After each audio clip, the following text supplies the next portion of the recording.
Viewers, welcome to insurance wisdom channel. আমি Surabhi Bandyopadhyay.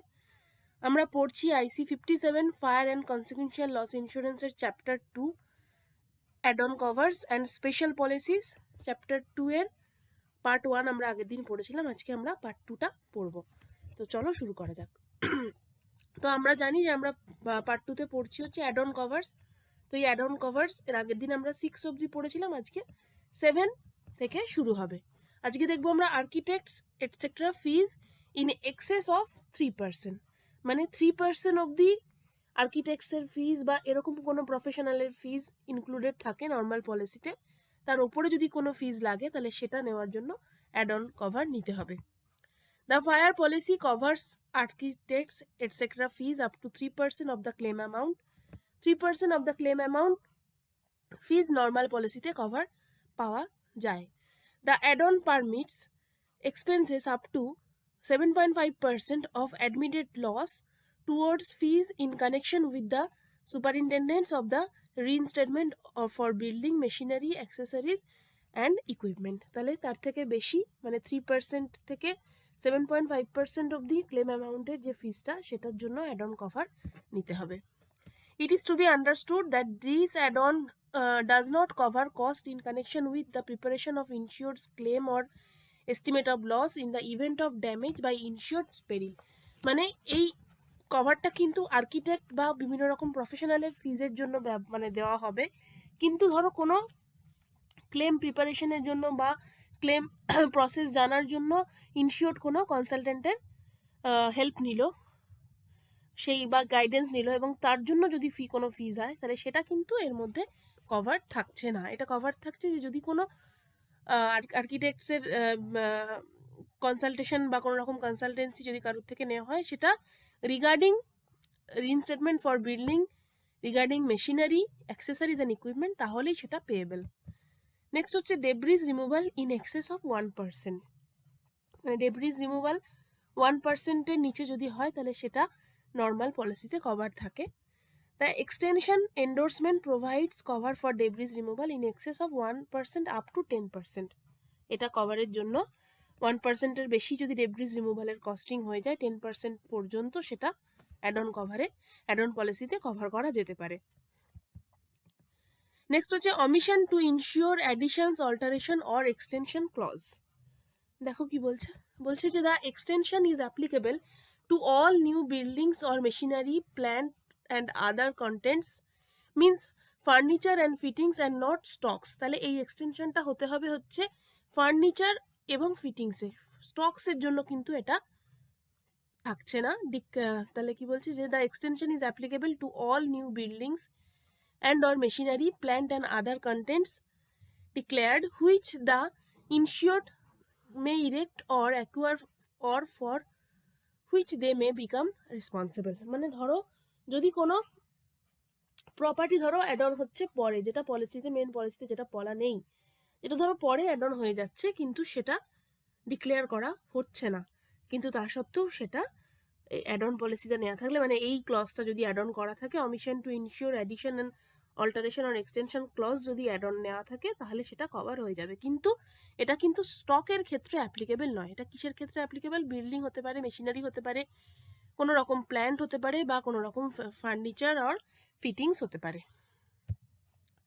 The insured is required to notify and pay premium, the cover is fully reinstated. এবং ধরো প্রথমে ওটা add on হয়ে যাচ্ছে, তারপরে ইনশিওর্ড নোটিফাই করলো যে এই মেশিনারিটা আমার অ্যাড অন হয়েছিল, এবং তখন সে প্রিমিয়াম দেবে। If the insured fails to declare at the end of the policy period within 30 days of expiry of the policy, there shall be no refund of the premium. মানে যদি ধরো কোনো কিছু ধরো অমিশন হয়ে যায়, অ্যাডিশনের কথা বলা হচ্ছে না, এই লাস্টের যেটা লাইনটা, সেটা যদি কোনো কিছু অমিশন হয়ে যায় কিন্তু সেটা পলিসি পিরিয়ড শেষ হওয়ার 30 দিনের মধ্যেও জানালো না ইনশিওর্ড, তাহলে সেক্ষেত্রে কিন্তু তার যে প্রিমিয়ামটা রিফান্ড পাওয়ার কথা ছিল সেটা সে আর রিফান্ড পাচ্ছে না। By this clause which is incorporated at the time of issuing the policy, the insurance is extended to cover building and or machinery, plant, furniture and fittings as defined in the schedule of the policy which the insured may erect or acquire or for which they may become responsible. ঠিক আছে, কি কি বলছে তার মধ্যে at within described প্রেমাইসেসের মধ্যে সেটা হতে হবে, for the use as factories, সেটাকে ফ্যাক্টরির ইউজের জন্য ব্যবহার করা হবে।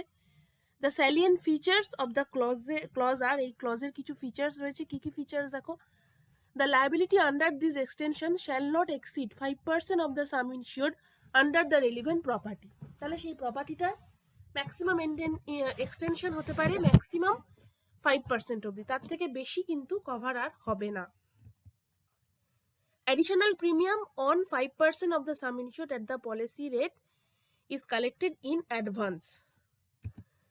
The insured shall notify each additional insurance as soon as it comes to their knowledge and pay additional premium thereon from the date of inception. Following this advice of additional insurance, cover under this extension is fully reinstated. তাহলে এই যে কভারটা থাকছে সেটা fully reinstate করা হচ্ছে, মানে সেটা যখনই কভারটা কমে যাবে, পলিসিটা সাম ইনশিওরটা যখনই ডিক্রিজ করে যাবে বা কমে যাবে, তখন সেটাকে আবার রিইনস্টেট করা হবে। কিভাবে রিইনস্টেট করা হবে না, যে ক্লেম অ্যামাউন্টটা পেয়েবেল সেখান থেকেই একটা অ্যামাউন্ট কেটে নেওয়া হবে যাতে ওই সাম ইনশিওরটা সেম থাকে। ঠিক আছে। No liability shall attach to the insurers while property to which the extension applies is otherwise insured. যদি সেই যে প্রপার্টিটা অ্যাড অন হলো সেটা যদি অন্য কোথাও ইন্স্যুরেন্স করা থাকে তাহলে কিন্তু তার জন্য কোনো লায়াবিলিটি ইন্স্যুরেন্স কোম্পানি নেবে না। আমরা দেখবো স্পয়েলেজ মেটেরিয়াল ড্যামেজ কভার।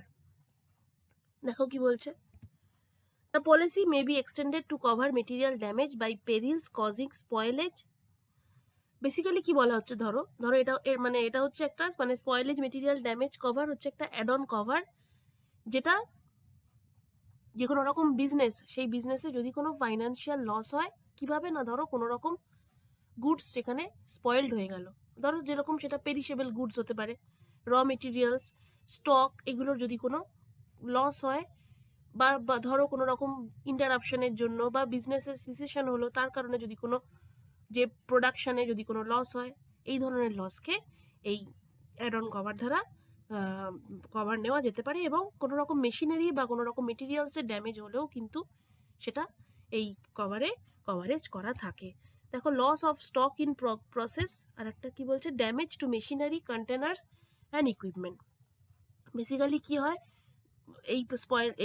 এইটা ধরো কোনো ধরো পেরিসেবল স্টক রয়েছে কোনো ধরো রেস্টুরেন্টে, এবার সেটা একটা পার্টিকুলার টেম্পারেচারে রাখার দরকার পেরিশেবল গুডসকে, স্টককে, কিন্তু ধরো কোনো কারণে কোনো ইনশিওর পেরিলের জন্য সেই টেম্পারেচারটা মেনটেন হলো না, তার কারণে সেই পেরিশেবল স্টকটা নষ্ট হয়ে গেল, এবং সেই জন্য যে বিজনেস লসটা হলো সেই লসটা এই কভার দ্বারা, এই অ্যাড অন কভার দ্বারা কভার করা যেতে পারে।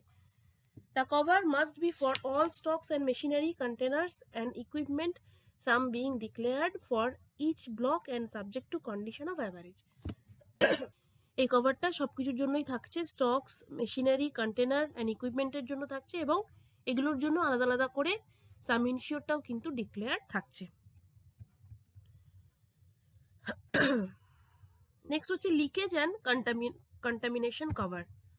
The policy may be extended to cover additional leakage and contamination or accidental leakage and applies to oil and chemicals only. তাহলে যদি কোনো লিকেজ হচ্ছে কোনো রকম অয়েলস বা কেমিক্যালসের, এবং সেখান বা কোনো রকম যদি কন্টামিনেশন হয়ে যায় বা কোনো রকম অ্যাক্সিডেন্টাল লিকেজ যদি হয়ে যায়, তাহলে সেক্ষেত্রে এবং তার থেকে যে লসটা হচ্ছে সেই লসটা কভার থাকছে। ঠিক আছে, অ্যাড অন পলিসিতে এক্সট্রা প্রিমিয়াম দিলে সেই লসটা কভার থাকছে। The cover is for physical loss by leakage by its container due to accidental leakage and all accidental contaminations by contact with foreign matters. মানে অন্য কোনো ফরেন ম্যাটারের সাথে সেটা মিশে গিয়ে সেই কেমিক্যালটা মিশে গিয়ে ধরো সেটা কোনো কন্টামিনেশন হয়ে গেল, বা তার কন্টেনারে কোনো ড্যামেজ হলো, তার থেকে লিকেজ হলো, এই ধরনের কোনো রকম ফিজিক্যাল লস হলে সেটাও কভার থাকছে। নেক্সট হচ্ছে temporary removal of stocks clause. দেখো কি বলছে, the stocks not exceeding 10% of the total sum insured removed for fabrication or processing or finishing or other similar purposes subject to application of pro rata condition of average on total stocks temporarily removed vis-a-vis total sum insured for stocks. তার মানে এখানে বলা হচ্ছে যে যে ধরো কোনো রকম কোনো স্পেসিফিক কারণের জন্য যদি টেম্পোরারিলি কোনো জিনিসকে ওখান থেকে মানে ওই প্রেমাইসেস থেকে যদি সরানো হয়, সেটা হতে পারে সেটা রিপেয়ারের জন্য বা সেটা কোনো রকম ফেব্রিকেশনের জন্য, কিছু দিনের জন্য সেটাকে ওখান থেকে সরানো হচ্ছে সেই প্রেমাইস থেকে যেখানে ওটা ইন্স্যুরেন্স করা আছে, এবং তারপর সেটাকে আবার ওই মেন লোকেশনে ফেরত দেওয়া হবে। তো তখন সেক্ষেত্রে বলা হচ্ছে যে যে সাম ইনসিওর্ডের ম্যাক্সিমাম 10% অবধি স্টক বিজনেসের কারণে সেখান থেকে সরানো যেতে পারে, এবং এক্ষেত্রে লিমিটেশন হচ্ছে 10% of the total some insured for stock. ঠিক আছে, এবং এখানে একটা এক্সক্লুশনসও বলা হচ্ছে যে সেটা কিন্তু সেই স্টকটা যদি অন্য কোথাও ইনসিওর থাকে তাহলে কিন্তু আর সেই সেই এই ক্লজটা তখন আর অ্যাপ্লিকেবল হবে না। আর এক্ষেত্রে বলা হচ্ছে যে যদি লসের সময় দেখা যায় যে সেই লসটা যে সাম ইনসিওর সেটাকে এক্সিড করে যাচ্ছে, তখন কিন্তু ক্লেম অ্যামাউন্টটা প্রপোর্শনালি রিডিউসড হয়ে যাবে এই প্রো রাটা অ্যাভারেজ কন্ডিশন অনুযায়ী। ঠিক আছে, নেক্সট হচ্ছে লস অফ রেন্ট ক্লজ। দেখো কি বলছে, only if the shed building or any part is unfit for occupation in consequences of its destruction or damage by perils insured, and the amount payable shall not exceed such portion of the sum insured on the rent as the period necessary for reinstatement bears to the rent insured। তাহলে বলা হচ্ছে যে কোনো রকম building portion যদি damage হয়ে যায় এবং সে কারণে ধরো রেন্টটা পাচ্ছে না, তাহলে এখানে লস অফ রেন্ট হচ্ছে। এবার যতক্ষণ না সেই পোর্শনটা রিপেয়ার হচ্ছে ততক্ষণ লস অফ রেন্টটা হচ্ছে, এবং সেই লসটা কভার করা যাচ্ছে এই অ্যাড অন ক্লজটা কভার করলে। ঠিক আছে, insurance of additional expenses of rent for an alternative accommodation. This extension is for non-manufacturing premises only under material damage। কি ড্যামেজ হতে হবে এখানে? অনলি ফায়ার পলিসির আন্ডারে যে মেটেরিয়াল ড্যামেজ, সেই ড্যামেজের জন্য। Excluding building of kachcha construction unfit for occupation for a maximum period of indemnity not to exceed 3 years। মানে ধরো এমন কোথাও একটা কনস্ট্রাকশন ছিল যেটা রেন্টে ছিল এবং সেখানে বা সেখানে কোনো রকম ফায়ার ড্যামেজ হয়ে গেল, এবং তখন কি করতে হবে? তখন সেখানে আর বিজনেসটা করা যাচ্ছে না, তখন একটা অন্য জায়গা রেন্ট নিতে হবে। তো সেক্ষেত্রে এই যে অ্যাডিশনাল এক্সপেন্সটা হচ্ছে সেটা কভার থাকছে। কিন্তু এখানে বলা হচ্ছে যে যদি সেটা কোনো কাচ্চা কনস্ট্রাকশন হয়, মানে ধরো সেটা যদি মাটির তৈরি বা ধরো কাঠের তৈরি বা বাঁশের তৈরি এরকম কোনো প্রেমাইসেসে বিজনেসটা চলছে, তাহলে কিন্তু সেক্ষেত্রে এই ক্লজটা অ্যাপ্লিকেবল হবে না। ঠিক আছে, ওটা পাকা কনস্ট্রাকশন হতে হবে। নেক্সট হচ্ছে start up expenses. The policy to cover start up cost necessarily and reasonably incurred consequent upon loss or damage by this policy. মানে কোনো একটা বিজনেস যদি নতুন করে শুরু করতে হয় তাহলে কিছু অ্যাডিশনাল এক্সপেন্সেস থেকে থাকে, তাহলে সেই এক্সপেন্সটা এই স্টার্ট আপ এক্সপেন্স ক্লজটা যদি নেওয়া হয় তাহলে অ্যাড অন করা হয়, তাহলে সেটা সেই এক্সপেন্সটাকেও সেক্ষেত্রে কভার করা যাচ্ছে এক্সট্রা প্রিমিয়াম দিয়ে। ঠিক আছে, তাহলে আজকে এতটাই। এর পরের ভিডিওতে আমরা এই চ্যাপ্টার 2 এর নেক্সট পার্টটা পড়ব। যদি তোমাদের ভিডিওটা ইনফরমেটিভ মনে হয় তাহলে অবশ্যই ভিডিওটাকে একটা লাইক করো, শেয়ার করো এবং চ্যানেলটাকে সাবস্ক্রাইব করো। Thank you for watching.